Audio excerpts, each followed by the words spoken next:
नमस्कार छात्र छात्राओं, तृतीय वर्ष भूगोल में हम जो अध्ययन कर रहे थे राजस्थान का भूगोल का, पिछली कक्षा में हमने राजस्थान में अनाज की फसलों के बारे में थोड़ी सी चर्चा की थी। आज हम राजस्थान में दलहन और तिलहन की फसलों के बारे में चर्चा करेंगे और देखेंगे कि कितना उत्पादन कहाँ कहाँ हो रहा है, मूल रूप से कौन यहाँ के उत्पादक प्रमुख है। अब जब हम दालों की बात करते हैं तो राजस्थान का दालों के उत्पादन में बहुत ही अच्छा स्थान है। राजस्थान में कुल जो बोया हुआ क्षेत्र है उसका 14% जो है वो दालों के अंतर्गत आता है, यानी कुल जितनी कृषि भूमि हम बोलते हैं उसका 14% में दालें बोई जाती है और रबी और खरीफ दोनों की फसलों में दालें बोई जाती हैं। जो अधिक दाल उत्पादन करने वाले राज्य जिले हैं वो है दौसा, जयपुर, झुंझुनू, सीकर, नागौर, जोधपुर, बीकानेर और चूरू। ये वो जिले हैं जहाँ अधिक दालों का उत्पादन किया जाता है। जोधपुर जो है वो कुल दालों का लगभग 4%, मतलब राज्य की पूरी जो राज्य है उसकी दाल उत्पादन का 4% अकेला जोधपुर उत्पादित करता है। तो जोधपुर का स्थान काफी ऊपर है। खरीफ में यहाँ दालें अधिक उगाई जाती हैं। जोधपुर, चूरू, चित्तौड़, बीकानेर, नागौर, करौली, सवाई माधोपुर और बांसवाड़ा ये वो जिले हैं जहाँ पे खरीफ की दालें ज्यादा उगाई जाती हैं। रबी में जो भी दालें उगती हैं वो 50% सिंचाई के साधनों के आधार पर ही उगाई जा सकती हैं। राजस्थान में जो दालों का उत्पादन है वो लगभग 10 लाख टन है और अगर हम इसमें चना भी मिला दें तो उसका उत्पादन 20 लाख टन हो जाता है, यानी कुल 20 लाख टन उत्पादन वर्ष में होता है दालों का। मोट एक ऐसा दलहन है जिसमें राजस्थान पहले स्थान पर है पूरे भारत में और बीकानेर का उत्पादन में पहला स्थान है और क्षेत्रफल में चूरू का स्थान पहला है। यहाँ मैं आपको एक बात समझाना चाहती हूँ कि हर राज्य दो तरह से हम उत्पादन देखते हैं। एक तो प्रति कुल हेक्टेयर भूमि कितनी उसके अंदर जोती जा रही है, यानी मोट कितने हेक्टेयर भूमि पर जोता जा रहा है, उस हिसाब से चूरू पहले स्थान पर है। यानी जो क्षेत्रफल है जिसके अंतर्गत मोट बोया गया है उसमें चूरू का पहला स्थान है। परंतु जो उत्पादन हो रहा है, जो कुल उत्पादन हो रहा है उसमें सबसे आगे जो स्थान है वो बीकानेर का है। तो इस तरह से हर फसल के अंदर हम दो क्षेत्र देखेंगे, कहाँ सबसे ज्यादा बोया जा रहा है और कहाँ सबसे ज्यादा उत्पादित हो रहा है। तो ये दोनों आंकड़े एक दूसरे से थोड़ा अलग अलग रहेंगे, तो ये आप थोड़ा ध्यान रखिए इस चीज का। अब इसके बाद नंबर आता है मूंग का। मूंग भी दालों में बहुत महत्वपूर्ण स्थान रखती है। शुष्क और गर्म जलवायु इसके लिए बहुत आवश्यक होती है मूंग के लिए, और शुष्क जलवायु आवश्यक होने की वजह से पश्चिमी राजस्थान में बहुत आसानी से बोई जाती है। दोमट मिट्टी चाहिए इसकी, और इसके जो जड़ों में राइजोबियम जीवाणु पाए जाते हैं उनसे सभी, वैसे तो सभी दालों में ये अधिकतर होता ही है। इन राइजोबियम जो जीवाणुओं से नाइट्रोजन का केंद्रीकरण मिट्टी में बढ़ता है जिससे मिट्टी की उर्वरा शक्ति बढ़ती है। तो ये राइजोबियम वाला फायदा इसकी खेती से होता है और ढालू भूमि की इसके लिए आवश्यकता होती है। तो ढालू भूभागों में शुष्क और गर्म क्षेत्रों में मूंग की खेती राजस्थान में की जा रही है। इसके अलावा इसको मिश्रित खेती के रूप में मक्का, बाजरा और अरहर के साथ मिलाकर भी किया जाता है। उड़द राजस्थान के अंदर खरीफ और जायद दोनों में बोया जाता है और ये जो उत्पादन है इसमें सबसे क्षेत्रफल और उत्पादन दोनों की दृष्टि में जो पहला स्थान है वो भीलवाड़ा का है। यानी भीलवाड़ा दोनों ही दृष्टि से अच्छा स्थान रखता है, उत्पादन की दृष्टि से भी और क्षेत्रफल की दृष्टि से भी भीलवाड़ा का प्रमुख स्थान है। इसके अलावा बूंदी, झालावाड़, बांसवाड़ा, टोंक और कोटा ये जो क्षेत्र है ये आपका उड़द उत्पादन में अच्छा स्थान रखते हैं। अरहर जो है उसकी खेती पूर्वी राजस्थान में होती है, हालांकि बांसवाड़ा इसके अंदर सबसे अधिक अरहर उत्पादन किया जाता है और उत्पादन करने वाला जिला सबसे ज्यादा अलवर है। यानी अरहर का क्षेत्रफल सबसे ज्यादा कहाँ है?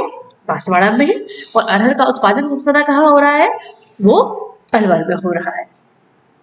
इसके बाद अगली जो दलहन फसल आती है वो चना, और हम जानते हैं कि चना रबी की फसल है, यानी सर्दियों में होने वाली फसल है। और इस चने में राजस्थान का जो स्थान है, अनाज में जो गेहूं के बाद जो रबी में ज्यादा उगाया जाता है वो चना ही उगाया जाता है, और गेहूं और जौ के साथ ये मिला के बोया जाता है। इसके लिए हल्की बलुई मिट्टी चाहिए और तापमान ऊंचे चाहिए। पाला से इसके फूल नष्ट हो जाते हैं, तो पाला इसके लिए नुकसानदायक है। 20 से 25 डिग्री सेंटीग्रेड तापमान की आवश्यकता है। जब ये सूखता है या पकता है तब इसको 30 से 35 डिग्री सेल्सियस तापमान की आवश्यकता होती है। इसकी खेती शुष्क प्रकार की जाती है, यानी कम पानी की आवश्यकता में ही इसकी खेती हो जाती है, इसलिए अधिक सिंचाई की इसको आवश्यकता नहीं पड़ती है। इंदिरा गांधी नहर परियोजना वाले जो क्षेत्र है वहां पर इसकी पर्याप्त खेती की जा रही है, क्योंकि वहां सर्दियों में भी सिंचाई की पर्याप्त सुविधा उपलब्ध रहती है। इसके अलावा इंदिरा गांधी कनाल एरिया के अलावा इसको अलवर, बारां, कोटा, चूरू, चित्तौड़, सवाई माधोपुर, टोंक, बूंदी इन सभी जिलों में इसका उत्पादन किया जा रहा है। 2000 जो पश्चिमी जिले हैं वो उसमें 2000 से भी कम जो क्षेत्रफल है वो इसका किया जाता है। तो राजस्थान में ये सारी जो फसलें हमने अभी चर्चा की है, ये सारी फसलें राजस्थान में उगाई जा रही हैं दलहन के क्षेत्र में। इसके बाद हम चर्चा करते हैं तिलहन का।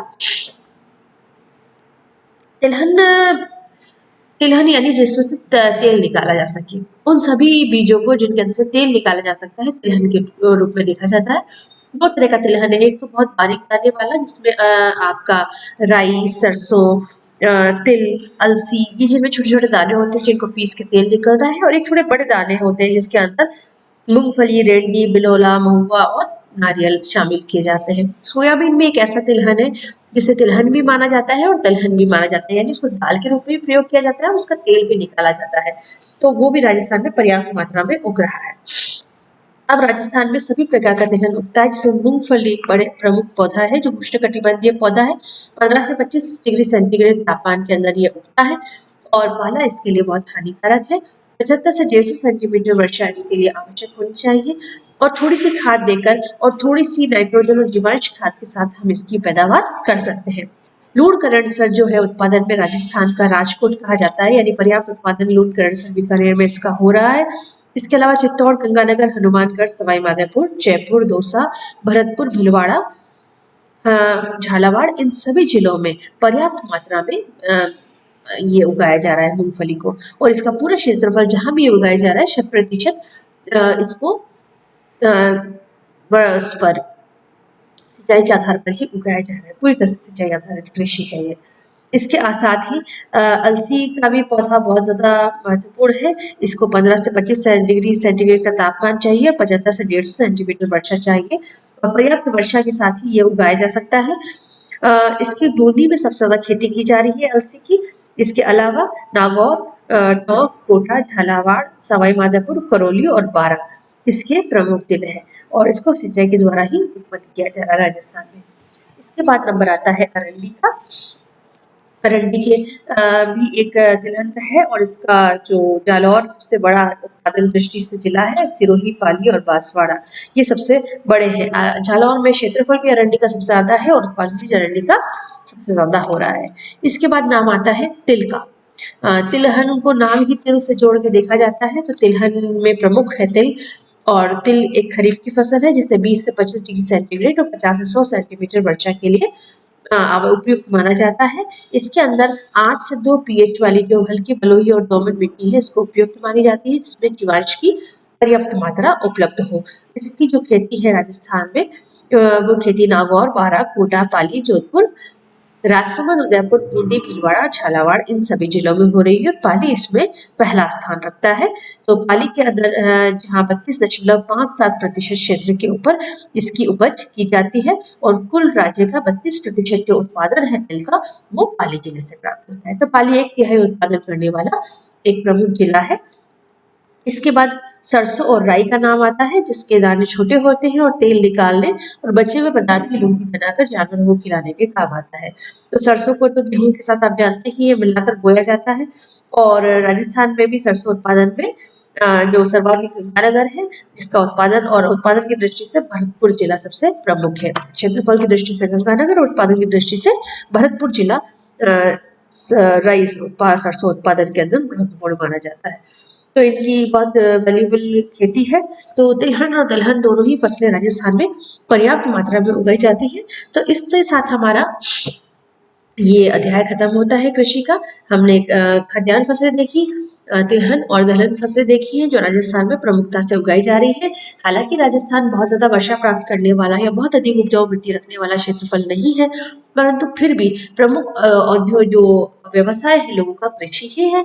तो कृषि के साथ सब्सिडेटरी के रूप में आपका जो दूसरा पशुपालन है उसको प्रमुखता से यहाँ के लोग इस्तेमाल करते हैं, और यही दो व्यवसाय यहाँ के लोगों की जीविका का प्रमुख साधन है।